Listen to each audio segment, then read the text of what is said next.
Asteros University sat on the edge of the fog-covered town of Kalon, known for its academic rigor and eerie history. Few places felt as haunted by its past as Asteros, and yet it had an allure that pulled people in: students, researchers, and people like Hades Moros, a postgraduate criminal psychology student. Hades was tall, with pale skin that contrasted starkly with his ink-black hair. His piercing eyes, framed by dark circles, gave him a look of perpetual exhaustion. But his mind was sharp. He wasn't just a student. He was hiding from a legacy too ancient and powerful to ignore. In a past life, he had been the god of the underworld. Now, as a mortal, Hades hoped to leave his divine past behind. That was before the bodies started to show up. Chapter 2. Eli Callus Eros, now going by Eli Callus, was Hades' opposite. An undergraduate majoring in mythology and folklore, Eli was well known on campus for his flirtatious golden charm. With his sun-kissed curls and sparkling blue eyes, he could light up any room, and he did. People loved Eli instantly. But under his playful persona was the god of love, hiding his true nature beneath mortal skin, just like Hades. Hades first saw Eli at a crime scene, his crime scene. A student had been brutally murdered, strange symbols carved into the body. Hades recognized the arcane markings as something more than human, but he couldn't place their origin. That's when Eli was called in to consult. Eli had been studying the occult for years, fascinated by the ways mortals interpreted the divine. When he saw Hades standing in the lecture hall turned crime scene, poring over the same symbols that had caught his attention, something in him stirred. There was something familiar about Hades, something ancient, and he knew Hades felt it too. Their initial exchange was brief. Eli's smile was too casual for the grim situation, but his eyes spoke of knowing more than he let on. "You're not here just for your academic interests," Hades said coldly. "Neither am I." Chapter 3. The First Clues. Detective Alara Griffin was the only one who sensed something supernatural behind the murders. Her investigative instincts had always been sharp, but this case, the brutality, the symbols, it was different. A woman in her late 30s, with sharp green eyes and dark, tightly bound hair, Alara was relentless in her pursuit of justice. She had clawed her way up through the ranks of the Kalon police force, her career built on solving the unsolvable. When the first body appeared, Nico Caldwell, a student in the classics department, Alara knew there was something off. The symbols carved into his skin were written in a language she couldn't identify, but she knew it was ancient. After the second murder, that of Professor Sienna Davis, a respected mythology scholar, Alara brought in the local academic minds to help decode the markings. That's how Eli Callus ended up consulting for the case, his knowledge of ancient rituals invaluable. Alara had seen many strange things in her career, but the way the air seemed to thicken when Hades and Eli were in the same room was unlike anything else. She couldn't pinpoint why, but she sensed a history between them, something that went beyond mortal understanding. As the investigation progressed, Alara began to suspect that the murders were part of a larger ritual, one meant to summon a powerful force. Her suspicions were correct. Chapter 4. Professor Acastus Volker. At the heart of the murders was Professor Acastus Volker, head of the Occult Studies Department. Acastus was an enigmatic figure, with gray hair slicked back and eyes that gleamed with an unnatural hunger for knowledge. He had always been fascinated by the intersections of life and death, and in his pursuit of power, he became obsessed with Nyx, the primordial goddess of the night. Volker had been drawn to Asteros University years ago, specifically to Kalon's hidden history of dark magic. The town's library contained forgotten texts that held the key to summoning Nyx, the eternal goddess who could shroud the world in darkness if awakened. Nyx had been forgotten by most, but not by Volker. He had studied the rituals of ancient cults, learning how to harness the power of blood sacrifices to open the door between realms. The students and professors he had killed were chosen for a reason.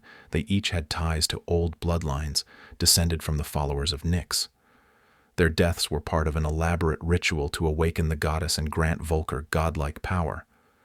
But Volker's obsession had driven him to madness. He had become more monster than man, consumed by his dark ambitions. His every move was calculated, his manipulation of the police and university staff flawless. No one suspected that the quiet, respected professor was behind the string of murders, except Hades and Eli. Chapter 5. Unraveling the Mystery. As Hades and Eli delved deeper into the investigation, they discovered that the murders weren't just random. They were part of a larger pattern. Each victim had connections to ancient texts that discussed the summoning of Nyx. Eli, with his knowledge of ancient rituals, pieced together the symbols left at the crime scenes. They were summoning marks, slowly bringing Nyx closer to the mortal world. Hades, always skeptical of Eli's carefree attitude, found himself grudgingly admiring his brilliance. Eli's insights were crucial to their progress. They spent long nights working side by side, poring over books and notes, the tension between them palpable. As they worked together, Hades couldn't help but feel drawn to Eli's light. Eli, in turn, found himself captivated by Hades' intensity. The quiet moments between them became charged with an unspoken connection. One night, after hours of research, Hades caught Eli watching him. "What?" Hades asked, frowning. "Nothing," Eli said, his smile soft but teasing. "Just trying to figure you out." "You're a puzzle." Hades turned back to his book, but his voice softened. "Maybe some things aren't meant to be solved." Eli's smile widened. "Maybe. But I'm not one to give up easily." Their banter continued, playful at first, but it became something more. The fleeting touches, the way Eli's hand would linger on Hades' shoulder when they stood too close, it all built to a slow-burning tension. Neither of them could ignore the growing attraction between them. Chapter 6. The First Kiss. The night they uncovered Volker's identity was the same night Hades and Eli's relationship took a new turn. They had found a hidden text in the library's restricted section, a book that detailed the final steps of the ritual. It would take place during the university's annual autumn gala, where the blood of the final victim would be spilled. As they sat in the darkened library, poring over the ancient pages, Eli's hand brushed against Hades for just a moment too long. Hades looked up, his breath catching as their eyes met. The air between them was thick with tension, the unspoken feelings finally coming to a head. "You're not just a flirt," Hades said quietly. Eli leaned in, his voice just above a whisper. "And you're not just brooding?" In that moment, the weight of everything else fell away. Eli closed the distance, pressing his lips to Hades in a kiss that was soft but full of unspoken emotion. Hades responded, his hands finding their way to Eli's waist, pulling him closer as the kiss deepened. It was a kiss that held promises, confessions, and the acknowledgement that they were no longer just partners in a mystery. They were something more. But even in that tender moment, the danger loomed. Chapter 7. The Final Ritual. With the gala only days away, Hades and Eli worked with Alara to prepare. They couldn't alert the university to the danger without tipping off Volker, so they devised a plan to stop him during the event. As they worked, the bond between Hades and Eli grew stronger, their late-night talks and stolen moments becoming more frequent. Eli, always the optimist, tried to lighten the mood whenever he could, but Hades could sense the weight on his shoulders. "You're worried," Eli said one evening as they walked through the foggy campus. "I've lost people before," Hades admitted, his voice low. "I don't want to lose you." Eli stopped, turning to face him. "You won't. We're in this together." The final confrontation came swiftly. At the gala, Volker revealed himself, casting aside his mortal guise in a terrifying display of power. The room erupted into chaos as the professor attempted to complete the ritual, summoning the dark force of Nyx into the world. But Hades, tapping into his long-buried divine powers, stood between Volker and his final victim. Eli, his own powers awakened, fought by Hades' side, using the power of love and desire to disrupt the dark magic. In the end, it was their bond that saved them. Together, they were able to stop Volker and destroy the ritual before Nyx could fully awaken. The professor, consumed by his own dark ambitions, was lost to the void he had sought to control. Epilogue. A new dawn. With the threat of Nyx gone, the town of Kalan slowly returned to its quiet existence. Hades and Eli, no longer bound by the urgency of the case, found themselves with the time to breathe, to reflect on what had happened, and on what they had found in each other. Ilara Griffin, the detective who had been at the heart of the investigation, received commendations for solving the case, though she knew she could never share the true details of what had occurred. She returned to her usual work, but not without keeping an eye on Hades and Eli from a distance. Something about their bond, something beyond the supernatural powers they possessed, gave her hope for the future. Hades and Eli, however, remained at Asteros University. Life continued as usual for the students and faculty, as though nothing had happened, though whispers of strange events still floated around campus. But for Hades and Eli, the experience had changed them both. One afternoon, after their last class of the semester, they found themselves on a secluded hill overlooking the fog-shrouded town, where they often met to talk and enjoy some peace. "I can't believe it's over," Eli said softly, watching the clouds roll in over the horizon. "It still feels like something out of a myth." "Life with gods usually is," Hades murmured, his arm casually draped over Eli's shoulders.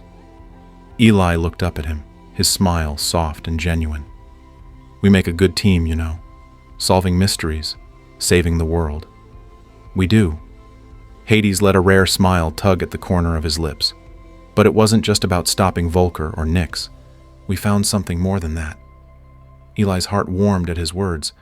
He had spent centuries mastering the art of love, but this felt different, like something he'd never experienced in all his immortal life.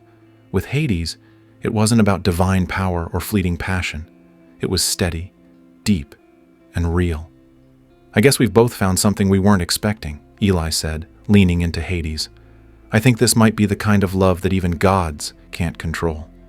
Hades looked down at him, his fingers gently tracing the line of Eli's jaw. "Maybe this time, we don't have to." They kissed softly, the world fading into the background. In each other, they had found a kind of peace, a balance between the light and the dark that they had been searching for across centuries. The fog rolled in as the day gave way to twilight, but the future, for once, felt clear. Together, they would face whatever came next, whether it be gods, mysteries, or even the occasional mortal challenge. In the quiet town of Kalan, two ancient souls had finally found their place and each other. Thank you for joining us on this journey through time, love, and the divine. If you enjoyed this story, don't forget to like, share, and subscribe for more epic tales and futuristic mythologies. Let us know in the comments which gods or legends you'd like to see next. Stay tuned for more on Iconica, where we bring timeless stories to life in ways you've never seen before.